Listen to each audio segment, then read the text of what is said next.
Hey everyone, good morning, welcome back to my channel. পয়লা বৈশাখের আগে একটা নতুন ব্লগ আমি আজকে তোমাদের সাথে শেয়ার করব। আর আজকে আমি ওপরে থেকে ভিডিওটা স্টার্ট করছি, কারণ আমাদের নিচের রুমটা পুরো মেস হয়ে আছে। দোকানে যেহেতু পয়লা বৈশাখের পুজো, হালখাতার পুজো হয়, তো সেই জন্য একটু কাজ চলছে, একটু ডেকোরেশনের কাজ চলছে দোকানে। তো সেই জন্য পুরো নিচের সব জায়গা পুরো মেস হয়ে আছে। তো চলো দেরি না করে ভিডিওটা শুরু করি। সকালবেলা ঘুম থেকে উঠেই আমি কিছুটা সময় দোলনাটাই বসে দুলে নিই। ওপরে থাকলেই এটা আমার হচ্ছে প্রথম কাজ, খুব ভালো লাগে। তো যখনই সময় পাই ওপরে এলেই আমি একটু দুলতে থাকি খানিকক্ষণ ধরে। যাই হোক, এবার নিচে যাব আর তোমাদেরকে নিচে গিয়ে দেখাবো কী হচ্ছে। এখন আমি ব্রেকফাস্ট করিনি, এই 9:30 পৌনে 10টা বাজে এখন।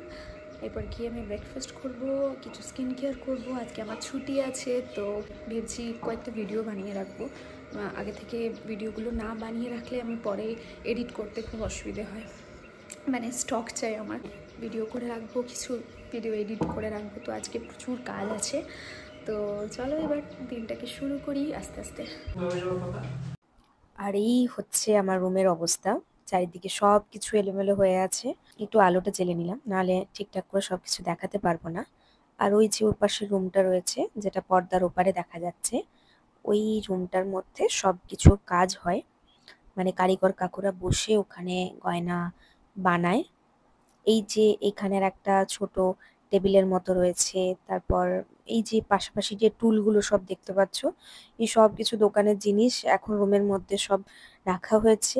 দোকানের কাজ কমপ্লিট হলে আবার সবকিছু ওখানে শিফট হয়ে যাবে। পয়লা বৈশাখের আগেই এই কাজগুলো সব চলছে আস্তে আস্তে করে। 2-3 দিন হলো শুরু হয়েছে, আশা করি 1-2 দিনের মধ্যে শেষ হয়ে যাবে। পয়লা বৈশাখের পুজোর আগেই শেষ হয়ে যাবে। আর এই জায়গাটা এখন অস্থায়ীভাবে দোকানটা, মানে দোকানের কাজ হচ্ছে। এমনিতে এখানে কারিগর কাকুদের কাজ হয়। আর ওই দরজাটার ওই পারে কাজ হচ্ছে, যেটা এই রুম থেকে যাওয়া যায়। তো এই হচ্ছে পুরো জায়গাটা। এখানেই পুজোটা হয়, মানে আমাদের যে হালখাতার পুজো হয়, যেটা পয়লা বৈশাখের নতুন খাতার পুজো, সেটা কিন্তু এই জায়গাতেই হয়। আর এই হচ্ছে রুমটা, পুরো আমার এলোমেলো হয়ে আছে সবকিছু। এখন ঝটপট একটু করে গুছিয়ে নেব, কারণ আবার কাজ হবে, আবার মেস হবে। ওই বাইরের রুমে কাজ হচ্ছে বলে না, আমাদের রুমেও প্রচুর ধুলো হয়ে গেছে। 1-2 দিন পরিষ্কার করা হয়নি, তাতেই এই অবস্থা। খাট থেকে শুরু করে ড্রেসিং টেবিল, সেন্টার টেবিল, সব জায়গার এই একই অবস্থা। চারদিকে যেখানেই হাত দিচ্ছি শুধু ধুলো আর ধুলো। বাড়িতে কোনো এক জায়গায় কাজ হলে সেই একই সমস্যা সবার বাড়িতে হয়। তো এবার এগুলোকে একটু সকাল সকাল গুছিয়ে নেব, না হলে আবার দিনের শেষে জানি ধুলো হবে, বাট একটু না গুছলে মানে ভীষণ অস্বস্তি হয় এগুলো দেখলে। আর এই রুমটা হলো আমার পাশের রুমটা। তো এই রুম দিয়ে বাড়ি থেকে সরাসরি আমাদের দোকানের দিকে যাওয়া যায়। অ্যাকচুয়ালি আমাদের একটা জুয়েলারি শপ রয়েছে, যেটা হচ্ছে কতুলপুরের শ্রী দুর্গা জুয়েলারি।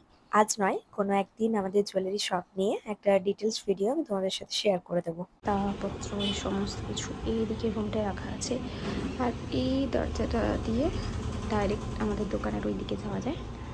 রুমের সাথে লাগোয়া এই দরজাটা ব্যবহার করা হয় যখন ঘর থেকে আমরা দোকানের দিকে রাস্তায় যাতায়াত করার জন্য। তো এখন এটাকে খুলে একটু তোমাদেরকে দেখিয়ে দেবো যে এখন কি কাজ চলছে। তো মোটামুটি শোকেসের কাজগুলো সব শেষ করে এইসব লাইট ফাইট লাগানোর কিছু একটা কাজ চলছে। আমি ঠিক জানি না, রনিক ওখানে কনস্ট্যান্ট আছে, ওই ব্যাপারগুলোকে দেখছে। আমি কয়েকটা বাদাম নিয়ে গেছিলাম ওর জন্য, সকালের ভেজানো আমন্ডগুলো ওর হাতে দিয়ে চলে এলাম, কারণ ও ঠিক করে বসে খাবার টাইমও পাচ্ছে না। তো সেজন্য ওকে হাতে হাতে এখন দিয়ে আসতে হচ্ছে জল বা একটু খাবার টাবার, যা কিছু ঝটপট বানিয়ে ওকে আমি দিয়ে চলে আসছি। এরপর ঘরে যাই, একটু কিছু খাবার খেয়ে ঝটপট কাজগুলোকে একটু গুছিয়ে নেব। আর এরপর ঝটপট ফ্রেশ হয়ে আমি ব্রেকফাস্ট করতে বসলাম। আর আজকে ব্রেকফাস্টে ছিল কলাই সেদ্ধ সাথে রাঙা আলু। সকালে ব্রেকফাস্টের জন্য এটা একটা খুব হেলদি অপশন। আজকে যেহেতু শনিবার, নিরামিষ, না হলে এর সাথে আমি 2টো সেদ্ধ ডিম নিই। ইদানিং রাঙা আলুটা এখন সিজন চলছে, তো রাঙা আলু খাওয়াটা খুবই ভালো, স্বাস্থ্যের জন্য খুব ভালো। আর এরকম কলাই সেদ্ধ অল্টারনেট করে আমাদের বাড়িতে হয়। কখনো এরকম রমা কলাই সেদ্ধ, বা কখনো হয় গোটা মুগ সেদ্ধ। আজ যেহেতু নিরামিষ, সেই জন্য ডিম খাইনি বলে আজ ব্রেকফাস্টে একটা কলাও খেয়ে নিলাম। দোকানের জিনিস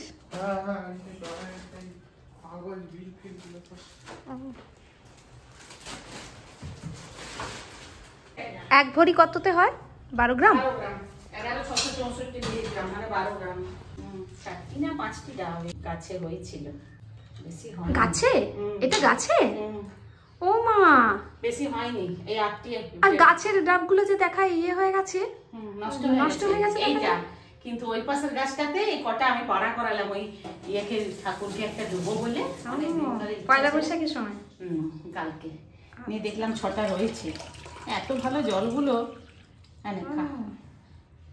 এটা একটু মুখে লাগাবো, স্কিনে লাগাও। খুব ভালো কাজ করে এই ডাবের জল। জানি ডাবের জল সব দাগ দাগগুলো চলে যায়। পক্সের পত্ত সব এগুলোই বলে দিতে। আমি খাই। হ্যাঁ গাছের ডাব। চলো। হ্যাঁ, ওই যে দেখো এখানটা, এদিকে দিয়ে দেখা যায়। এটা তো নষ্ট হয়ে গেল, এটা দারুণ মতো। এটা লকডাউনে সয়ে হয়েছে জানিস, এটা নষ্ট হয়ে গেল গাছটা, যে টাওয়ারের জন্য। ওই যে এই গাছটা, এই যে সামনের লম্বাটা, এই সামনের লম্বাটা। আচ্ছা, বেড়ে দিল ও গাছটায় উঠার জন্য। আমি তো ভাবলাম সব গাছগুলোই গেছে নষ্ট হয়ে। না ওইটা আছে। বাহ, নারকেলকেও খেতে চায় না, যাকে লোককে পেয়েছিলাম ও আপনার দুটো নিল। বাবা এনেছিল জ্বর হওয়াতে, কি বাজে খেতে নোনতা কিন্তু একটু জলটা খেয়ে দেয়। একদম পেট পুজো সেরে মামুনির সাথে অনেকক্ষণ গল্প টল্প করে এবার একটু বসলাম সেলফ প্যাম্পার করতে। কি করব ভাবছিলাম, তো ভাবলাম যে একটু পেডিকিওর করা যাক, পাগুলোকে একটু প্যাম্পার করা যাক। প্রথমে একটা বালতিতে একটু জল নিয়ে তাতে পাতিলেবু, নুন, ভিনিগার, একটু নারকেল তেল, একটু বডি ওয়াশ দিয়ে একটু গরম জল করে নিয়েছিলাম। তো লাস্টে সেটাকে মিশিয়ে নিলাম। আর এখন বালতিটা রেডি। এরপর আমি পাগুলোকে আস্তে আস্তে মধ্যে ডুবিয়ে নেবো। গরম আছে কিনা বুঝতে পারছি না। কিছুদিন আগে পায়ে একটু আলতা লাগিয়েছিলাম, পুজো ছিল, মানে লক্ষ্মী পুজো ছিল বাড়িতে। আর সেই কারণে নখের উপরে একটু আলতা ছিল বলে পায়ের নখগুলো এরকম লাল লাল হয়ে আছে। আর এই যে আমার পায়ের চেটোর ওপরে কয়েকটা দাগ দেখা যাচ্ছে, এগুলো আমি যখন আমার কলেজে ফার্স্ট ইয়ারে পড়ি তখন আমার স্কুটি চালাতে গিয়ে একটা খুব বাজে রকম অ্যাক্সিডেন্ট হয়েছিল এবং তারপরে এরকম দাগগুলো হয়ে গেছে, কিছুতেই আর যায়নি। কিলয়েডের মতো এরকম দাগগুলো থেকেই গেছে। তো যাই হোক, এবার পেডিকিওরে মন দেওয়া যাক। আমরা তো খুব স্কিন কেয়ার করি, হাতের যত্ন করি, বডি লোশন মাখি, কিন্তু আমরা পাটাকে অনেক সময় ভুলে যাই এবং আমাদের পায়ের উপরে কাজটা সবচেয়ে বেশি হয়। তো আমাদের উইকলি একদিন বা অন্তত মাসে 2বার হলেও পাকে একটুখানি স্ট্রেস ফ্রি করা উচিত। এই ফাঁকে আমি খানিকটা ভিডিও একটু এডিট করে নিলাম। এরপর মিনিট 20 পরে পাটাকে আমি বালতি থেকে তুলে এরকম একটা স্ক্রাবারের মতো জিনিস দিয়ে আমি একটু এক্সফোলিয়েট করব। পাটা যেহেতু এতক্ষণ জলের মধ্যে ছিল, তো স্কিনটা খুব নরম হয়ে যায়। আর এই ধরনের স্ক্রাবার দিয়ে ঘষলে খুব ইজিলি ডেড সেলগুলো রিমুভ হয়ে যায় পা থেকে। আর আমি আগেই বললাম, যেহেতু আমি আলতা পরেছিলাম, তো এখানে ডেড সেলগুলো উঠছিল যখন লাল লাল রকমের ছিল।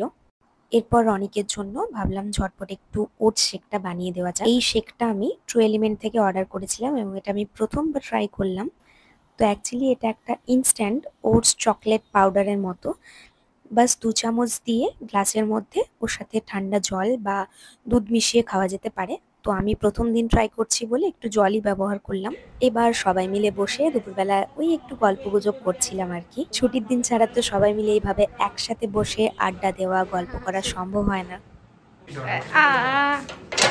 আসো আসো না, আসো আসো আসো আসো। ওই যে ওই আমগুলো পাড়ো দাও, একটা পাড়ো হাতে করে। ওই তো ওই ইয়েতে রাখা আছে, কোথায় রাখা আছে? গাছটা টপটায় পড়েছিল ঝড়ে। এগুলো তো কষা হবে। ওগুলো কষা হবে, এগুলো ছোট ছোট। না, এটা ভালো হবে, এটা একটু বড়। এই তো আরেকটা পড়ে আছে আম, এগুলো তুলে দাও তো, এগুলো তুলো। আর ওইটা, এগুলো কবে পড়েছে? এমনি পড়ে গেছে?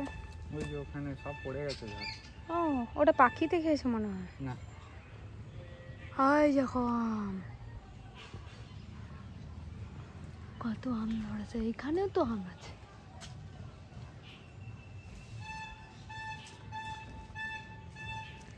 এই গাছে এখনো ডাব হচ্ছে। এগুলো সর্ষে। এরপর আজকে খুব ইচ্ছে হচ্ছিল একটু জমিয়ে কাঁচা আম মাখা খাবার, সেই জন্য গাছ থেকে আম পাড়তে গেছিলাম দুজনে। কিন্তু দেখলাম যে অলরেডি 2-3টে আম নিচে পড়েই রয়েছে। এবার আমগুলোকে ভালো করে খোসাটা ছাড়িয়ে নিলাম। এবার আমগুলোকে একটু ভালো করে গ্রেট করে নিলাম। এবার সাথে মিশিয়ে নিলাম একটু বিট নুন, আর একটু টক ছিল বলে একটু জ্যাগারি পাউডার মিশিয়েছিলাম, আর একটা কাঁচা লঙ্কা। ব্যাস, খুব ভালো করে মেখে এটাকে আমি ফ্রিজে রেখে দিয়েছিলাম যে একটু ঠান্ডা ঠান্ডা হলে খাবো। বেশ ভালো লাগে আমার আম মাখা খেতে ছোট থেকেই। এবার স্নান টান সেরে দুপুরের লাঞ্চ করতে বসলাম। আর আজকে যেহেতু নিরামিষ, সেই জন্য ছিল ভাত, আলু করলা মাখা, একটা বড়া দিয়ে আলু পোস্ত, একটা লাউয়ের তরকারি, একটু কুমড়ো ভর্তার মতো, আর একটু ডাল। স্নান টান করতে গিয়ে আমি আমার আম মাখাটার কথা ভুলেই গেছিলাম। পরে যখন মনে পড়লো আমি ওটা দৌড়ে চলে গেলাম ফ্রিজের থেকে আনতে। তো চলো এবার খাবারটা খেতে খেতে আমি ভিডিওটা শেষ করি। আর আবার একটা নতুন ভিডিও নিয়ে দেখা হচ্ছে খুব শিগগিরই। আর ভিডিওগুলো ভালো লাগলে অবশ্যই লাইক করো, আর চ্যানেলটা অবশ্যই সাবস্ক্রাইব করে দিও। আর আজকের মতো এটুকুই, টাটা।